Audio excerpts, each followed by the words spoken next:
expressions of ideas is smaller because um, last week and the week before we covered craft structure and conventions, and each of those are around 13 to the top bar of around 15 questions in the SAT English sections, both of the modules.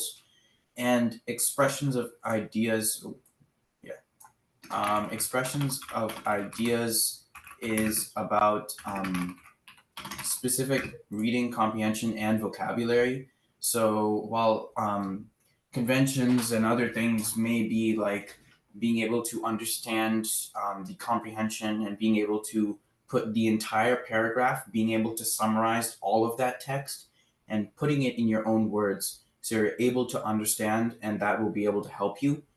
um, Expressions of ideas revolves quite a bit around reading comprehension. It's not just one aspect or one part of it. It revolves around it very specifically. And as I mentioned, there are less questions compared to other subjects. There's only around 8 to 12 SAT questions centered around expressions of ideas. Sorry. This is the first question. So, while researching a topic, a student has taken the following notes. As engineered structures, many bird nests are uniquely flexible yet cohesive. A research team led by Yashraj Bosale wanted to better understand the mechanics behind these structural properties. Bosale's team used laboratory models that simulated the arrangement of flexible sticks into nest-like structures. The researchers analyzed the points where sticks touched one another. When pressure was applied to the model nests, the number of contact points between the sticks increased, making the structure stiffer. The student wants to present the primary aim of the research study. Which choice most effectively uses relevant information from the notes to accomplish this goal? The answer is A, which is that Bosales' team wanted to better understand the mechanics behind bird nests' uniquely flexible yet cohesive structural properties.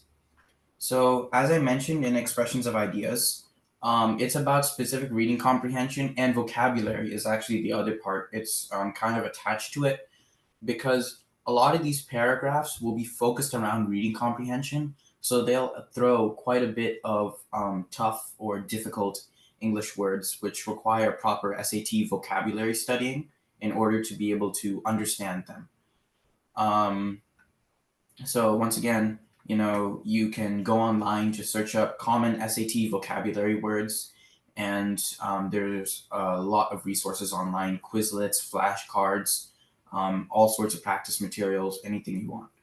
So let me go back to the question. So yes, the correct answer is A. And once again, I explained this topic last week. So for anyone who wasn't there last week and anyone who forgot, I'll just catch you up. So for the 4 answer choices there are for the SAT, 2 of those answer choices are completely wrong. They may be related to the question, they may be related to the text, but not what the question is asking at all, and they are very easy to eliminate. But the other 2 answer choices, one of them is right, and one of them is almost right. So that's where properly being able to understand the text and being able to understand the question very specifically is where that becomes critical. Because if we look at this, right? So they want to present the primary aim of the research study. Which choice most effectively uses relevant information from the notes to accomplish this goal? So if we look at it, all 4 answer choices use relevant information from the notes. But if we look at the first half of this question, they're asking us the primary aim of the research study.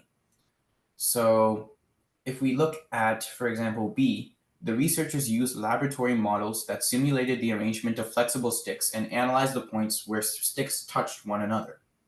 So if we look at that question and we look at the notes, we realize that that is how they did the experiment, not the primary aim of the research study. It's not the results. It's not why they did the research study. It's not the goal they were trying to accomplish. It's just a part of the process. So that is definitely not the primary aim. So we can confidently eliminate B. If we look at C, after analyzing the points where sticks touched, the researchers found that the structure became stiffer when pressure was applied. And if we look at that, that may be true because once again, it is the goal, right? It is what they found, but it's still not the primary aim, since the primary aim is essentially what they were trying to do. That is simply a result that they got out of it. So B is the process they used, and C is the result. But C is the result as kind of raw data. It doesn't, like, what does that mean? You know? So it doesn't really make much sense, right? Because it's a result, but it's not the primary aim of what they were trying to do. It's something that they got out of the primary aim. So if we look at D, as analyzed by Bosalis' team, bird nests are uniquely flexible yet cohesive engineered structures. So that makes sense, right? It's why they did the project to begin with. And and that's a true fact, right? The first sentence itself says many bird nests are uniquely flexible yet cohesive, and they are engineered structures. So that makes the most sense in terms of, but it's still not the primary aim. This is the almost right answer, not the completely right answer, right? So this is not the primary aim of the research study, right? We want to figure out exactly why he did this, right? Because that's simply a fact. And yes, it's true, and it is kind of the reason they did it, but why exactly did they do it? So it's almost there, right? Because they're trying to study why and how they are uniquely flexible and cohesive, and they do say that, but the answer choice itself does not say that they want to figure out why, right? So if we look at A, Bosalis' team wants to better understand the mechanics behind birds' nests' uniquely flexible yet cohesive structural properties. That makes the most sense. That's what Bosale was specifically trying to do with the study, and it nearly matches up what he says in the notes above. So that makes the most sense. And yeah, I mean, most people would choose D, but you have to look at all your answer choices, right? Never ever select an answer if you haven't looked at all the answer choices, because there might be a better answer choice out there. Because D makes 90% sense compared to A, while A is the 100%. It's all the way there. While researching a topic, a student has taken the following notes. Organisms release cellular material into their environment by shedding substances such as hair or skin. The DNA in these substances is known as environmental DNA, or eDNA. Researchers collect and analyze eDNA to detect the presence of species that are difficult to observe. Geneticist Sarah Euler McKenzie's research team analyzed eDNA in water samples from the Florida Everglades to detect invasive constrictor snake species in the area. The study determined a 91% probability of detecting Burmese python eDNA in a given location. So, the student wants to present the study to an audience already familiar with environmental DNA. Which choice most effectively uses relevant information from the notes to accomplish this goal? So that first sentence in the question is very important. The student wants to present the study to an audience already familiar with environmental DNA. That is what's going to carve out our answer choices and allow us to figure out which ones make the most sense and which ones do not make sense. So that's a very relevant thing. So do not skim over the question when it comes to things like these, where you have to do reading comprehension and then you have to understand the question and figure out what the question is asking you. So, once again, same strategy applies. Two of them are completely wrong. One of them is almost right, and one of them is correct. So, let's take a look. The correct answer is A. And once again, we can go through process of elimination, which is what we call the two are wrong, one is almost right, one is right. That is the process of elimination when it comes to the SAT. So let's take a look at D. Sarah Euler McKenzie's research analyzed environmental DNA, that is, DNA from cellular materials released by organisms, in water samples in the Everglades. So that makes sense. It's factually true and it matches and is relevant to the notes that the student took on eDNA. And of course, water samples from the Florida Everglades. But that first sentence comes very critical. The student wants to present the study to an audience already familiar with environmental DNA. If they already know what environmental DNA is, then why are we directly telling them what it is, right? Because we explain eDNA in the answer choice. So D does not make any sense because that is completely redundant. If we look at C, researchers found Burmese python eDNA or environmental DNA in water samples. eDNA is the DNA in released cellular materials such as shed skin cells. Once again, the audience is already familiar with environmental DNA. So why are we defining how they got eDNA? They already know what eDNA is and how it's collected and all that stuff because they're familiar with eDNA. So C may be technically less wrong than D, but it still explains eDNA, which does not make sense because they're familiar with eDNA. So we take a look at A and B. These are the right answer and the almost right answer. So let's take a look at B first. An analysis of eDNA can detect the presence of invasive species that are difficult to observe, such as constrictor snakes. Once again, it does make sense, right? An analysis of eDNA can detect the presence of invasive species that are difficult to observe. But this is where you have to read between the lines almost. You have to look at the answer choice very deeply. And you realize an analysis of eDNA can detect the presence of invasive species that are difficult to observe. This is also telling the audience what eDNA does, right? An analysis of eDNA. Because they're already familiar with it, right? D tells D defines eDNA, C tells us how we get eDNA, and B tells us what analyzing eDNA will give us. But the thing is, all of them are educating an audience that already knows what eDNA is, all the processes and everything that it can be used for. They're already familiar with it.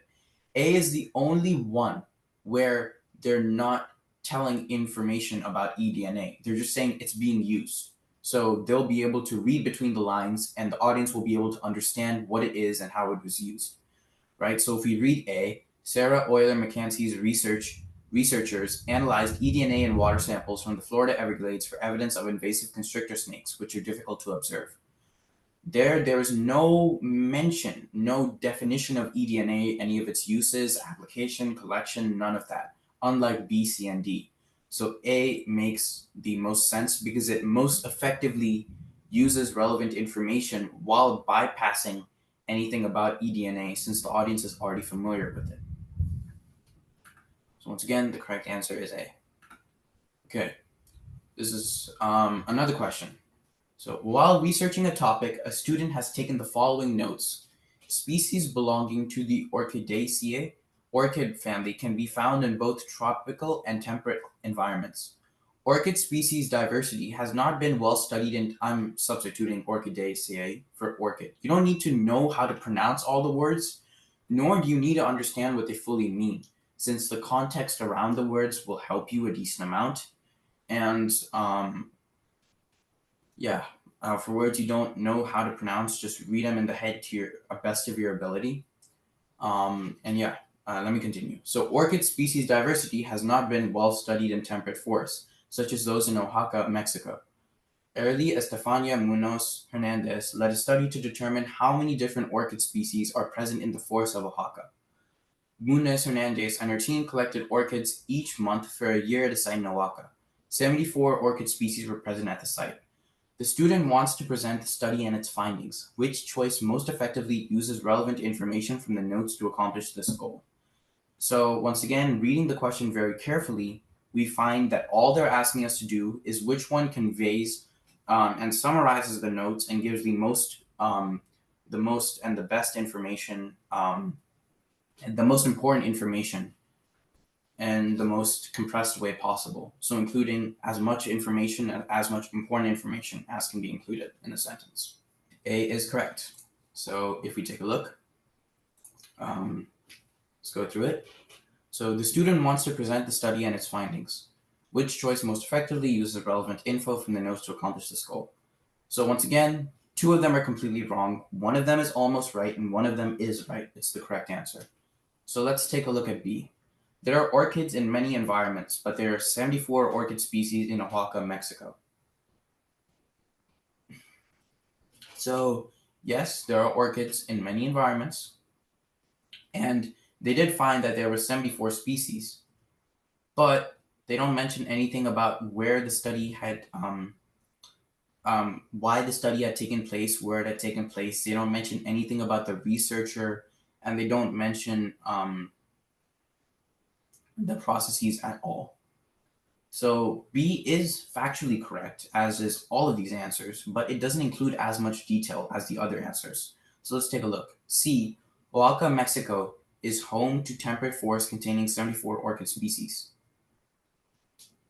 So once again, B and C, yes, that is the findings, but they don't mention the study at all, right? They mention the location, but they don't mention the researcher. They don't mention how they measured it at all. And they don't mention the site. They don't mention Aureli Hernandez. So B and C are both info, but they don't present the study, and it doesn't most effectively use relevant information, since a lot of the information is about the researcher and the processes she used. So let's look at D. Aureli Estefania Munoz Hernandez and her team wanted to know how many different orchid species are present in the forests of Oaxaca, Mexico.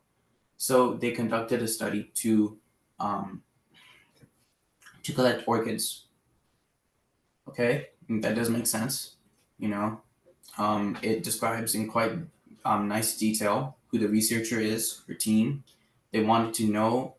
Um, so they conducted a study to collect orchids. But here's the thing: even though this goes into such good detail about the study, specifically about the researchers, what they did, the location, they don't say anything about the findings. So it's too much oriented to just presenting the study and not presenting the findings. So A is the only one where they present the findings, right? A study led by Aureli Hernandez. So first off, they talk about the study, identified a total of 74 orchid species in the temperate forests of Oaxaca, Mexico. That is also the findings. So it includes the study and the findings in quite great detail. So we'll move on to another one, but also a little advice for anyone who may be struggling on these. Reading them underneath your breath is very good, especially when you're taking the exam.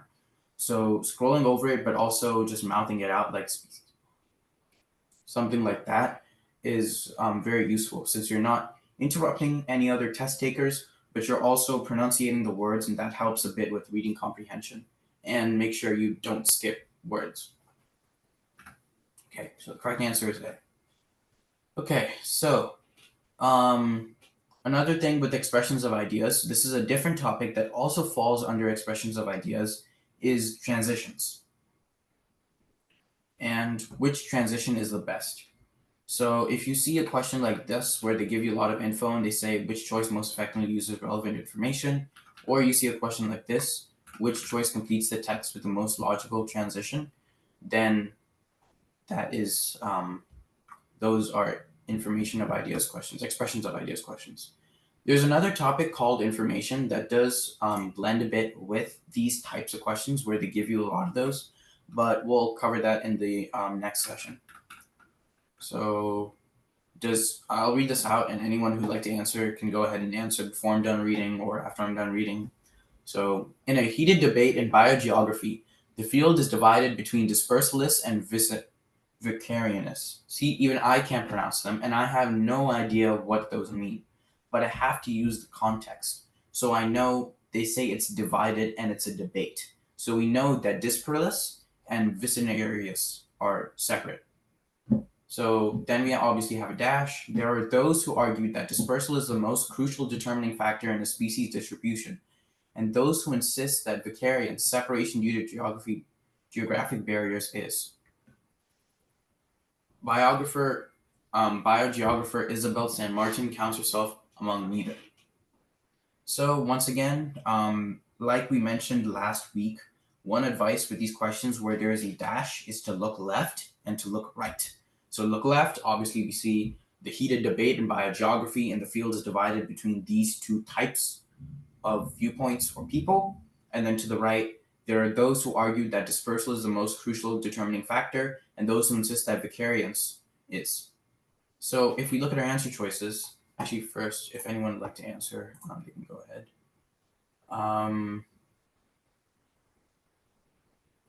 Unfortunately, B is not the right answer. D is the right answer. So let me explain why. So let's start with B. It says by contrast, which does make sense since they talk about a heated debate, right? So the idea makes sense that by contrast would fit itself into this text. But we need to look specifically at where it's being placed. If we put it in the sentence, let's say, so we read to the left and we read to the right to see if it fits. In a heated debate in biogeography, the field is divided between dispersalist and vicarianus. By contrast, there are those who argue that dispersal is the most crucial determining factor in a species' distribution, and those who insist that vicariance, separation due to geographic barriers, is. So the issue is, by contrast does not fit, right? They're not introducing an opposing idea. They are simply expanding upon what they said. The field is divided. And then they define what dispersalists are and what vicinarius are. I think that's the way you say the word. I'll say it like that. If anyone would like to correct my pronunciation, go ahead. So basically, yeah, they're not introducing any sort of opposing idea, opposing thought. They're not refuting the claim that there's a heated debate. So there's nothing that is going against what is being said in the first sentence. So by contrast does not work. If anyone would like a further explanation about why B is wrong, I can go ahead. For now, I'll keep going with the answer choices. So let's take a look at A. In a heated debate in biogeography, the field is divided between dispersalists and vicarianus. Furthermore, there are those who argue that dispersal is the most crucial determining factor in a species distribution, and those who insist that vicariance, separation due to geographic barriers, is. So A is the almost right answer, right? If we take a look, furthermore seems to fit, right? Because they're expanding upon the idea, right? They're expanding upon this heated debate, defining what dispersalists and vicarianus are, and yeah, it seems to fit. But here's the issue with it. Furthermore is usually when you're adding something, right? Not only expanding, but also adding a piece of information, like chaining it along, right? I mean, for example, if I can give an example, right? Let's say Bob's house was on fire. Furthermore, his dog was chewing away at his shoe. Bob was having a very bad day. So you see, it's adding information that relates with the main idea, which is that Bob is having a bad day, right? So dog chewing on a shoe, house on fire, those both match with like the tone of bad and just annoying, right? It's a bad day. So yeah, you need to add more information and we're expanding upon it. So it might seem to make sense. And if they were adding more information, right, it would make sense. But since they're simply expanding, it doesn't really make sense. They're not adding anything more about the heated debate. They're just expanding upon what the heated debate is and explaining what the different sides of the argument are. So let's take a look at C. Similarly, right? Similarly is even more separated from furthermore, which is furthermore is more of like a blending with adding information, but similarly is a completely different piece of information that matches with the thing. Let's see if I can give an example, since if that might help some of you. For example, the two paintings looked very similar. They wore similar outfits to the party, right? Something like that, where it's almost the same, but it's still different. And in the context of this sentence, that means obviously it's a completely separate idea that is similar to the tonality or whatever, tonality or the argument that they are making or a heated debate, right? If we were to say, for example, there's a heated debate between these biogeographers and there is a heated debate among scientists about how life formed on Mars or something like that. Those are both similar heated debates, but they are completely different. So that's why similarly does not make sense. And finally, if we go to answer D, which is, that makes the most sense. That is usually used when you were trying to like almost slow it down and expand upon a topic, especially in this case. So that is makes the most sense. It's not really something that's particularly used that well, but if we were to fit in the sentence, I'll show you, it does actually make sense. In a heated debate in biogeography, the field is divided between dispersalists and vicarious. That is, there are those who argue that dispersal is the most crucial determining factor, blah, blah, blah. So, yeah, it's like slow it down and it firmly plants yourself there and further expands upon the topic. That is what that is used for. So, it makes the most sense since that's like pretty much the sole purpose of that is compared to the other ones. And it just fits